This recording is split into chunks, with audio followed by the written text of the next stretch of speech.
Hello there lovely people. Today I'm going to be reviewing Aristotle and Dante Discover the Secrets of the Universe by Benjamin Alire Sáenz. He's Mexican. We'll go with it. Aristotle and Dante is a YA contemporary novel that is about a blossoming friendship between these two boys called Aristotle and Dante.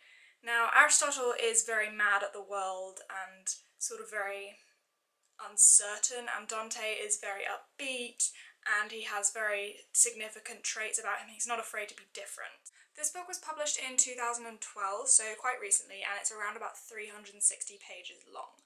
The premise of this book is basically Aristotle and Dante meet at a swimming pool and Aristotle can't swim, so Dante offers to teach him, and from that their friendship just grows.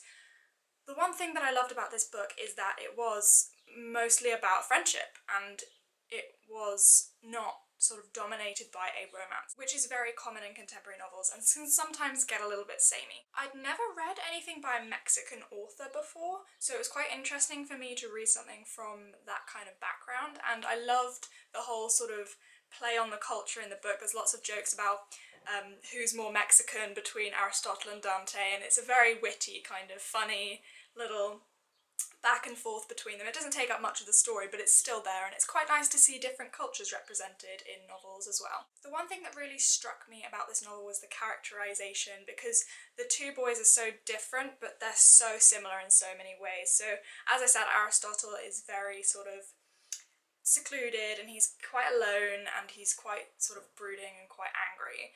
Whereas Dante has this thing with his tennis shoes, and he doesn't like wearing his shoes, so he just sort of throws them off and sort of fights against the constraints of shoes, which I found really funny and just great because it added so much to his character, because whenever he took his shoes off it would just be this thing. It was made a thing in the book. He'd take his shoes off and Aristotle would be like, oh, Dante's taking his shoes off again. Overall, I felt that the mood of this book was a really lovely sort of, I felt like it carried me. It was like a wave and it just sort of carried me through. It was such a lovely, smooth book to read. It wasn't clunky in any places, and there were short chapters, which, as you know, give me massive brownie points with me, because I love feeling like I've accomplished something with a short chapter, because you read another chapter and you're going through really quick.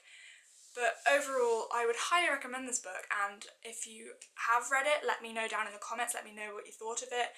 Let me know what you think of the themes and how they were discussed, and if you haven't read it, just let me know if you've read anything that sounds kind of similar that I might like, and just, you know, whatever. I'd love to sort of start up a discussion in the comments. If you haven't read this book, I would advise you not to watch the next little bit of this video, because it's kind of spoilery in a way. It's not really a spoiler, but I feel like going into the book with this information would kind of ruin the journey for you. So if you don't want to know what I'm gonna talk about next, then stop watching here, but if you do, then carry on. At the beginning of this video, I said that this book deals with a friendship, and technically that is correct. However, this friendship right at the end of the novel turns into a romance, as you will know if you have read the book. And I found that incredible, because homosexual romances are not something that is explored enough in young adult literature. I feel like it should be explored way more, because this is the first book that I have come across that has explored a homosexual relationship, and I thought it was incredible. The end of the novel, when Aristotle and Dante end up together, just made my heart sing.